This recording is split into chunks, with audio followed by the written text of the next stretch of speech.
잘 알고 매번 은혜 가운데 부르는 찬송 가운데 305장 나 같은 죄인 살리신 Amazing Grace라고 하는 찬송이 있습니다. 이 찬송가가 탄생하게 된 배경이 있습니다. 존 뉴턴이라고 하시는 목사님이 있었습니다. 이 목사님은 40년 동안 주님을 위하여 헌신하셨던 분이십니다. 하지만 이렇게 탁월하게 헌신하는 목회자로 살아오면서도 그의 마음속에 한 가지 해결되지 않은 고민이 있었습니다. 어떤 고민이냐면 바로 나 같은 죄인도 용서받을 수 있을까? 라는 질문으로 시작해서 과연 나는 진정으로 용서받은 죄인인가? 라고 하는 것 때문에 고민을 하셨다고 그래요. 왜 그런가 하면은 여러분 그냥 평소에 고민을 하는 게 아니라 목회자로 설교하고 목회를 하면서 살아가면서도 그런 고민이 있었다고 그럽니다. 왜 그런가 하면은 이 목사님의 과거 때문에 그런데 그 목사님은 회심을 하고 목회자가 되기 전에 아프리카에서 흑인을 잡아다가 노예로 시장에 내놓고 팔고 그 노예들을 마음대로 죽이기도 하고 판단하는 그런 일을 했었다고 합니다. 여러분 이 이야기 잘 알고 있는 것 아니겠습니까? 그랬던 그가 회심을 하고 목회자로 헌신하며 살아감에도 불구하고 옛날에 그 노예의 상인으로서 행했던 악이 자기 자신을 심하게 압박하고 짓눌러 오는 것을 견디지 못하였던 것입니다. 그래서 어느 날은 하나님 앞에 은혜를 구하며 철저하게 하나님 내가 정말 이대로 목회를 해도 좋겠습니까? 하나님 앞에 기도하고 매달리기 시작했을 때 하나님께서 심령 속에 정말로 내가 내 죄를 십자가에서 이미 사하였노라 이 음성을 듣게 됩니다. 그때 너무나도 기뻐서 눈물로 작시한 시가 바로 나 같은 죄인 살리신이라고 하는 찬송입니다. 존 뉴턴 목사님은 예수님이 십자가에서 해결하지 못할 죄가 없다는 사실을 깨닫고 그렇게 나 같은 죄인을 살리신 주님의 은혜 놀라움을 날마다 찬양하고 살아갔다고 합니다. 그렇습니다. 사랑하는 성도 여러분, 십자가에서 해결받지 못할 죄가 없습니다. 특히 오늘 본문의 말씀처럼 일생 악을 행하여 십자가에 죽게 된 강도가 행악자라고 하는 것을 보았을 때 분명히 어떤 정치적인 반역자, 리더가 아니라 강도였음을 우리가 알 수가 있어요. 그 강도가 극적으로 십자가에서 달리신 예수님을 만나 구원을 받게 되는 것을 보면 십자가의 구원의 은혜가 얼마나 위대한지를 알게 됩니다. 오늘 나 같은 죄인을 살리신 예수님의 그 십자가 은혜가 성찬을 통하여 사랑하는 성도 여러분들과 저에게도 임재하셔서 우리 모두에게 존 뉴턴 목사님에게 들려주셨던 것처럼 너의 죄를 이미 내가 십자가에서 사하였노라 라고 하는 하나님의 음성이 들려지는 귀한 성찬이 되시기를 예수님의 이름으로 축원합니다. 여러분 오늘 새벽에 특별 새벽 기도의 첫째 날 예수님의 가상 7언이라고 하는 첫 번째 예수 그리스도의 말씀 한 절을 이 본문에 포함되어 있는 한 절을 가지고 설교했지 않습니까? 여러분 이 예수 그리스도의 기도를 사이에 두고 한 사람은 구원의 길을 한 사람은 멸망의 길을 걷게 되는 것을 보게 되면 분명히 예수님의 십자가는요 인생의 커다란 갈림길임을 알 수가 있습니다. 여러분들과 제가 오늘 이 두 강도의 이야기를 통하여 내가 무엇에 집중하고 있고 내가 무엇을 소망하며 이 땅에서 살아가고 있는지를 조금 점검해 보았으면 좋겠어요. 우리가 먼저 비방자를 살펴보게 되면은 39절 말씀을 다 같이 한번 읽어보겠습니다. 39절 말씀 오늘 본문 39절에 이런 말씀이 있습니다. 뭐라고 했냐면 달린 행악자 중 하나는 비방하여 이렇게 나와 있습니다. 달린 행악자 중 하나는 비방하여 비방이 무엇이냐면 비웃고 조롱하여 뭐 그런 뜻이죠. 그는 예수님을 비웃고 조롱했어요. 그런데 문제는 헬라어 시제에 있습니다. 원어 시제에 있죠. 여러분 동사의 시제가 비웃다라고 하는 동사의 시제가 미완료 과거형으로 쓰여져 있는데 여러분 그거 몰라도 괜찮아요. 저만 알면 됩니다. 그건 어떤 것이냐면 한 번 비웃고 조롱한 것이 아니라 끝까지 계속적으로 그가 예수 그리스도를 조롱하고 비웃었다, 그런 뜻을 가지고 있습니다. 그의 비방의 내용은 여러분 동일하게 앞에서 구경꾼들과 예수 그리스도를 십자가에 못 박은 관리들이 비웃은 내용을 그대로 반복하고 있는 것을 보게 돼요. 여러분 이거 꼭 기억하셔야 다음 설교를 이해하는데 도움이 됩니다. 여러분 오늘 이 행악자를 보게 되면은 구원이 바로 자기의 코앞에 있었습니다. 그럼에도 불구하고 그가 기회를 놓쳐버리는 거죠. 왜 그렇습니까? 십자가에 달리신 예수님을 통하여 자신의 죄인됨을 발견하지 못했어요. 죄인됨을 발견하지 못한 이유가 무엇이냐면 사람의 소리는 들었을지언정 예수 그리스도의 맨 처음 마디, 정확히는 그리스도의 기도를 듣지 못했기 때문에 그렇습니다. 더 나아가서는 똑같은 십자가에 못 박혀 있으면서도 불구하고 예수 그리스도의 의로움을 발견하지 못하기 때문이죠. 그러니까 저와 여러분들이 곰곰이 생각해 보면 여러분 그 행악자가 어리석도다 이렇게 생각하실지 모르지만 오늘날 우리가 동일하게 예배드리고 교회에 출석하고 여러분 하나님 앞에 헌신하는 것 같지만 정말로 예수님의 십자가를 통하여 우리가 발견해야 될 것들이 있어요. 내가 죄인이라고 하는 것, 그리고 예수 그리스도가 나의 구주가 된다는 사실을 진실로 발견하였는지를 생각해 봐야 됩니다. 여러분 이 행악자는 자기 자신이 죄인이라는 사실을 깨닫지 못하고 여러분 코앞에서 구원이 놓여 있음에도 불구하고 회개에 이르지 못하고 그렇게 여러분 멸망의 길로 달려간 거죠. 사랑하는 성도 여러분, 오늘 우리가 성찬에 임하면서 무엇보다도 십자가에 달리신 예수님 앞에 서야 됩니다. 십자가의 렌즈로 우리의 죄인됨을 깨닫고 회개할 수 있는 은혜가 우리 가운데 임재해야 됩니다. 여러분 분명히 두 사람의 인생이 그렇게 갈라졌다고 그랬습니다. 갈라지게 된 것은 다른 것이 아니에요. 십자가를 통해서 나의 죄인됨을 발견한 것, 그것이 여러분 구원의 시작이라는 것을 생각할 때 오늘 저와 여러분들이 함께 똑같이 성찬에 참여하지만 이 성찬을 통해서 내가 이렇게 죽어야 될 죄인이라는 사실을 깨닫게 될 때 우리 안에도 구원의 역사가 시작이 되고 우리를 사랑하셔서 십자가에 못 박혀 죽으신 예수 그리스도의 피와 땀과 눈물을 여러분 발견하게 되는 놀라운 역사가 일어나게 될 줄로 믿습니다. 여러분 구원받은 강도는 구원의 시작이 어디에서부터 시작되냐면 이 사람도 맨 처음에는 다른 공간 복음에 보게 되면 예수 그리스도를 비방했었어요. 비웃었습니다.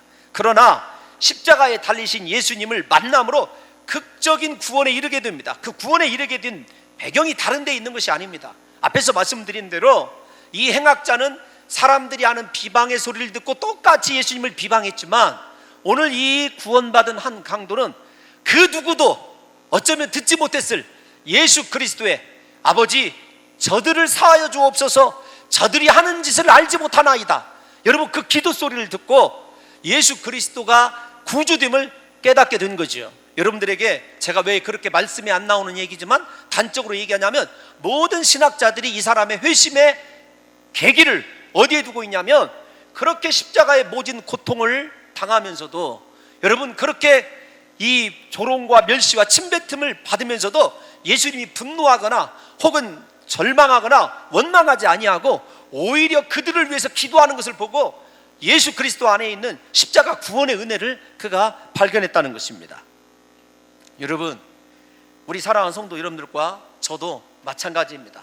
오늘 이 사람의 회개하는 과정 속에서 저는 여러분들에게 똑같이 예배를 드려도 여러분 사람의 소리로 들리는지 아니면 예수 그리스도의 소리로 들리는지, 우리 정확히는 예수 그리스도의 기도의 내용, 우리를 위해서 하나님 우편 보좌에서 기도하고 계시는 그리스도의 애끓는 기도 소리가 이 성찬 가운데 들리심으로 말미암아 내가 그 그리스도의 그 사함받아야 될 구원의 범주 안에 들어있는 백성이라는 사실을 다시 한번 깨닫고 오늘 성찬을 통해서 저와 여러분들이 이렇게 행악자가 구원에 이르게 된 귀한 은혜를 다시 한번 우리가 누리게 되는 역사가 있으시기를 예수님의 이름으로 축원합니다. 여러분 그가 예수 그리스도의 기도를 듣고 회심을 하고 변화되는 과정은 조금 더 자세히 설명해 드려야 됩니다. 여러분 이 행악자의 이 회개의 과정은요 우리 교과서처럼 너무나 잘 알려져 있는 내용입니다.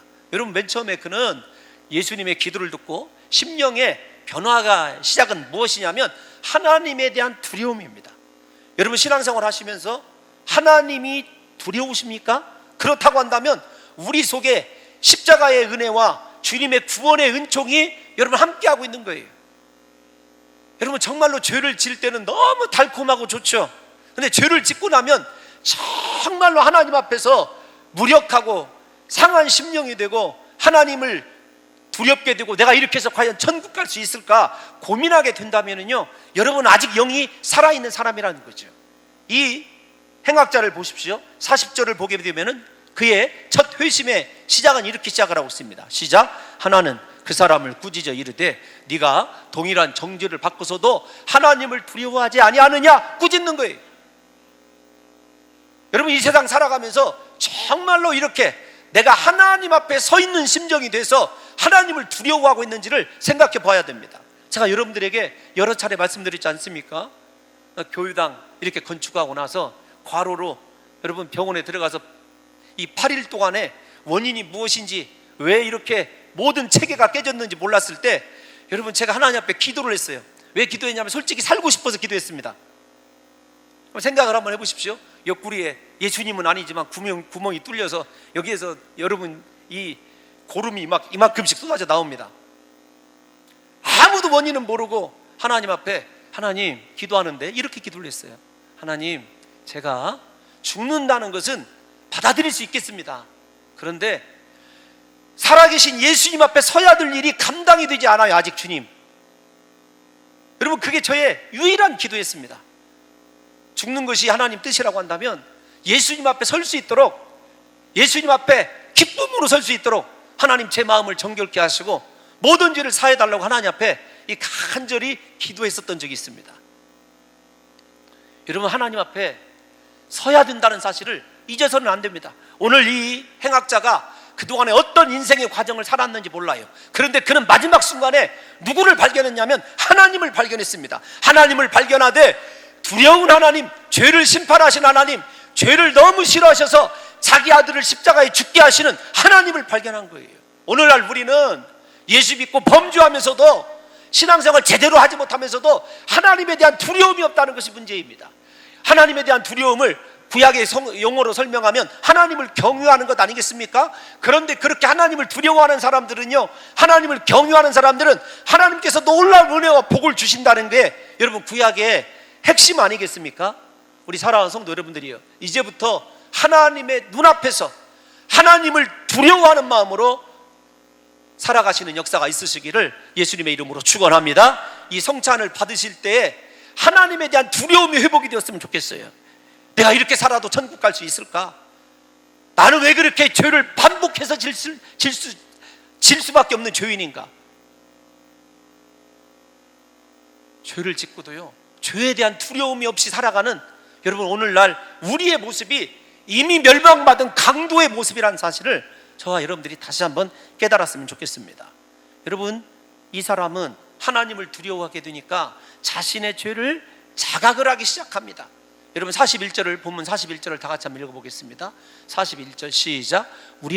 우리가 행한 일에 상당한 보응을 받는 것이니 이에 당연하거니와. 그러니까 뭐냐면 우리는 죄값으로 죽는 것이 당연하다. 죄의 싹이 사망이고 여러분, 죄 때문에 죽는 것은 너무나 당연하다는 거예요. 맞다는 거예요. 여러분, 이 사람이 깨달은 것이 무엇이죠? 예수님의 십자가 없이는 죽을 수밖에 없는 것이 인생의 운명이라는 것을 알고 있어요. 죄의 열매가 죽음이라는 것을 알고 있다는 것입니다. 이처럼 예수님의 십자가를 발견하는 사람은요, 내가 주님의 십자가 외에는 죽을 수밖에 없는 죄인이라는 사실을 깨닫는다는 거예요. 내가 죄인이라는 사실을 깨달아야 돼요. 내가 죄인이라는 사실을 깨닫게 되면은요, 자랑할 것이 무엇이 있습니까? 사도 바울처럼 예수님의 십자가밖에 자랑할 것이 없는 것 아니겠습니까? 죄인임을 깨닫지 못하기 때문에 내 공로 자랑하고 외모 자랑하고 학벌 자랑하고 돈 자랑하고 세상 것 자랑하는 것 아니에요? 저와 여러분들이 진실로 죽어야 될 죄인이라는 사실을 깨달았으면은요, 일생 내 평생에 자랑할 것 예수님의 십자가밖에 없습니다. 저는 우리 봉동중앙교회 성도들과 여기서 있는 홍 목사가, 여러분 이 홍 목사도 존 뉴턴 목사님처럼은 아니지만 여러분 고민하고 근심하고 있어요.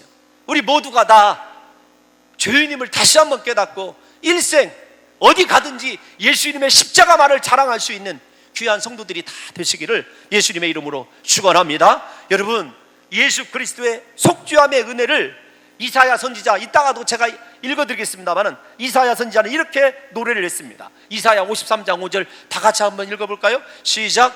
그가 우리의 허물 때문이요 그가 상함은 우리의 죄악 때문이라. 그가 징계를 받음으로 우리는 평화를 누리고 그가 채찍에 맞음으로 우리는 나음을 받았도다. 할렐루야. 우리의 죄를 주님께서 속량해 주신 줄로 믿습니다. 내가 죄인임을 깨닫고 주님 앞에 나아갈 때 구원의 역사가 시작되는 것 아니겠습니까? 오늘 성찬 앞에서 다시 한번 내가 주님 없이는, 주님의 십자가 없이는 멸망받아야 될 죄인이라는 사실을 깨달으시고 주님의 십자가를 꼭 붙드시는 역사가 있으시기를 예수님의 이름으로 축원합니다. 여러분, 예수님의 십자가를 만난 사람은요 날마다 이렇게 은혜 안에서 살아가요. 우리가 예수님을 만나기 전, 십자가에 지신 예수님을 만나기 전에 여러분 우리의 모습은 어떤 줄 아십니까? 이사야 선지자를 생각해 보세요. 오늘 우리가 읽은 성경을 기록한 이사야 선지자를 보게 되면요, 그가 하나님을 만났을 때 첫 번째로 고백한 말이 무슨 말인지 우리가 잘 알고 있지 않습니까? 화로다, 나로 하여금 망하게 되었도다. 내가 망할 죄인이라는 것입니다. 죽을 수밖에 없는 죄인이라는 것입니다. 십자가에 못 박히신 예수님을 바라보게 되면 오직 죽을 수밖에 없는 것이에요. 죽을 수밖에 없는 죄인이라는 사실만 깨닫게 됩니다. 예수님을 만나기 전에는요, 우리도 이사야 선지자처럼 우리 자신에게 속고 살아가죠. 스스로 이 정도면 다른 사람에 비해 꽤 괜찮은 사람이라고 생각합니다. 이만하면 신앙생활 준수하고 삶도 아름답다고 생각하죠. 나름대로 내 자신의 주장을 펼쳐도 되고 다른 사람을 지도할 정도의 인격도 실력도 있다고 생각합니다. 다른 사람의 이야기가 아니라 여기 서 있는 홍 목사예요. 그런데요, 죄 앞에서 무너지고 나면 참 내가 이 정도밖에 안 되는 형편없는 목사라는 사실을 여러분 깨닫게 되고 고통스러워하고 괴로워하는 거죠. 여러분, 우리 자신에 속지 마시고요, 십자가 아래서 이사야가 하나님을 만나고 뒤집어진 것처럼 저와 여러분들이 오늘 성찬에서 완전히 뒤집어지고 변화됨으로 말미암아 주님, 나는 주님의 십자가 은혜 안에고는 살 수 없는 죄인이라는 사실을 다시 한번 뜨겁게 고백하는 역사가 있으시기를 예수님의 이름으로 축원합니다. 이 사람은 예수 그리스도를 변호한 유일한 변호사였습니다. 41절 우리가 읽었던 본문 방금 말씀의 하반절을 한번 읽어보도록 하겠습니다. 당연하거니와 다음 시작. 이 사람이 행한 것은 옳지 않은 것이 없느니라. 여러분, 그 많은 사람들이 다 비방했을 때, 예수님의 제자들은요 예수님을 버리고 도망했을 때 서슬파랗게 창을 들고 있는 로마 병정 앞에서 이 사람이 행한 것은 옳지 않은 것이 없다, 예수님을 의인으로 변호한 유일한 사람이 누구냐면 이 행악자예요.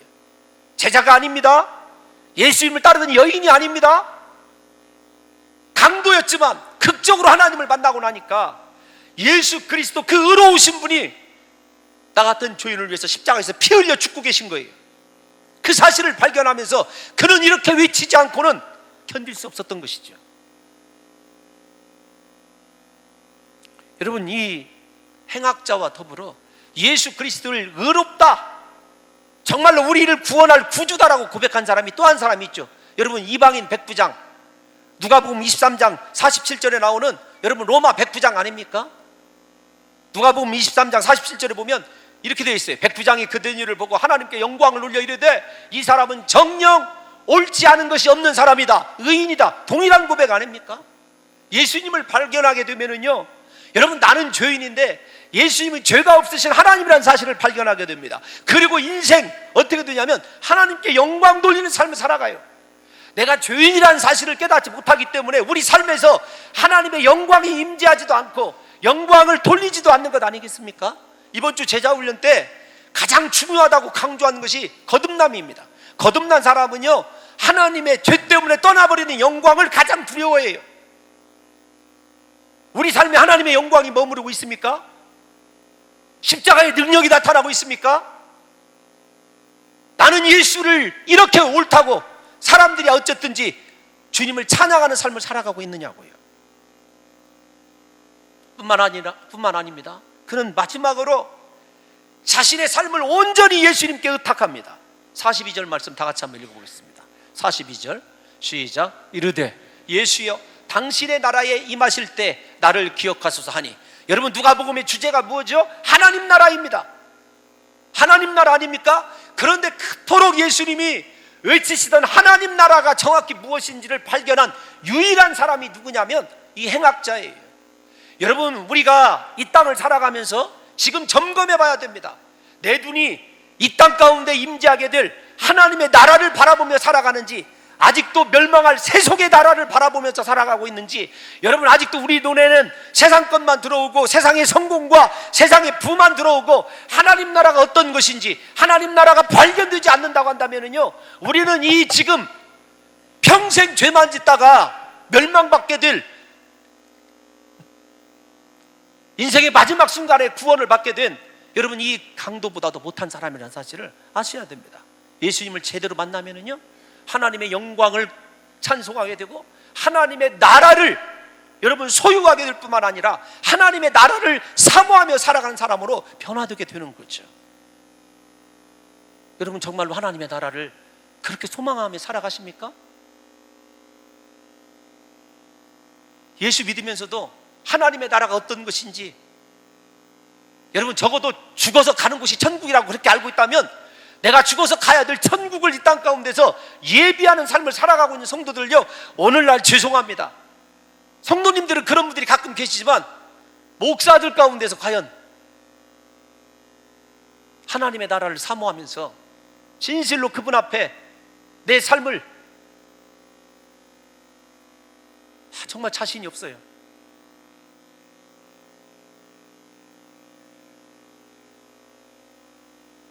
뿐만 아닙니다. 그의 기도를 보면 예수님에게 자기 자신을 기억하소서 이렇게 기도합니다. 얼마나 겸손한 기도인지 몰라요. 나를 구원해 주세요 그게 아닙니다. 나를 기억해 주세요. 완전히 나를 구원해 주세요와 기억해 주세요는 여러분 이게 다른 양태예요. 구원의 주권을 전적으로 하나님께 맡기는 겸손한 신앙의 사람이 이 사람인 거죠. 예수님이 그렇게 인생을 겸손하게 하나님 나라를 소망하면서 맡기게 되었을 때 43절 마지막 결론을 읽겠습니다. 43절 시작. 오늘 예수님은 그의 간구에 귀를 기울여 주셨습니다. 응답해 주신 거죠. 구원받은 강도는 예수님께서 이 땅에서 무한한 능력을 행하실 때 38년 된 중풍병자가 고침받고 죽은 나사로가 살아나고 오병이어의 기적을 행하시는 기적의 현장에서 예수님을 구주로 고백한 것이 아니에요. 무력하게 자기처럼 십자가에서 죽어가실 때 피 흘리시는 예수님을 바라보면서 구주로 고백했어요. 그렇게 힘없이 조롱당하고 침뱉음 당하는 그 사람을 구주로 발견하고 그분에게 나를 기억해달라고, 당신의 나라가 있음을 내가 믿노라고 고백하는 것을 보십시오. 여러분 이게 믿음 아닙니까? 우리가 인생 잘 될 때는 모든 것이 하나님의 은혜입니다. 찬송할 수 있어요. 그러나 고난의 현장 가운데서도 끝까지 주님을 신뢰하면서 죽어가는 예수를 바라보면서 내 영혼을 주님께 부탁한다고.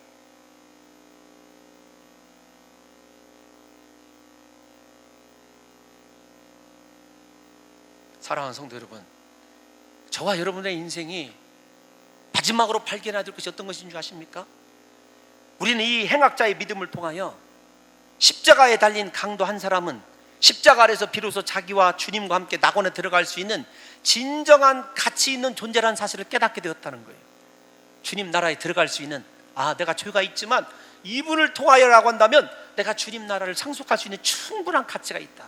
여러분 우리의 죄를 바라보면은요 천국에 들어갈 수 없는, 구원받을 수 없는 존재라는 절망감밖에 밀려오지 않습니다. 그러나 나의 죄를 위하여 십자가에 못 박혀 죽으신 그리스도를 발견하게 되면 여러분 내가 그렇게 예수님의 목숨값으로 사도 괜찮은 하나님께 가치 있는 인생이라는 사실을 발견하게 되죠.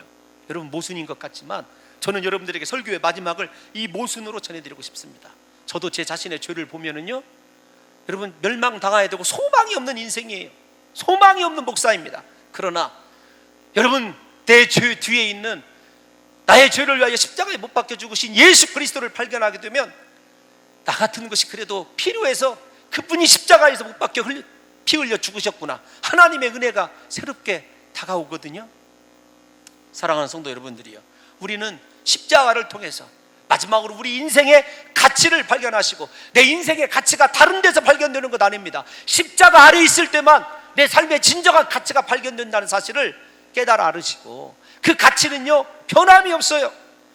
여러분 권력 안에서 여러분의 가치를 발견하려고 하십니까? 그 권력이 몇 년을 갑니까? 돈 앞에서 여러분의 가치를 발견하시려고 그래요? 아닙니다.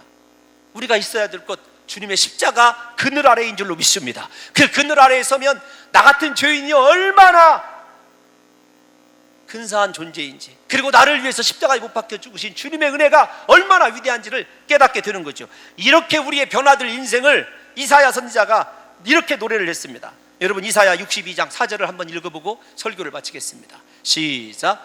다시는 너를 버림받은 자라 부르지 아니하며, 다시는 내 땅을 황무지라 부르지 아니하고, 오직 너를 헵시바라 하며 내 땅을 뷸라라 하리니, 이는 여호와께서 너를 기뻐하실 것이며 내 땅이 결혼한 것처럼 될 것임이니라. 아멘. 여러분 우리는 황무지가 아닙니다. 우리는 하나님의 신부입니다. 하나님의 기쁨인 줄로 믿습니다. 십자가 아래서 오늘 그렇게 우리의 인생이 절대적인 너무도 귀한 존재임을 깨달아 오직 남은 생에 이 귀한 가치를 하나님께 되돌려드리는데 우리 인생 전부를 다 쏟아부으시는 역사가 있으시기를 예수님의 이름으로 축원합니다. 하나님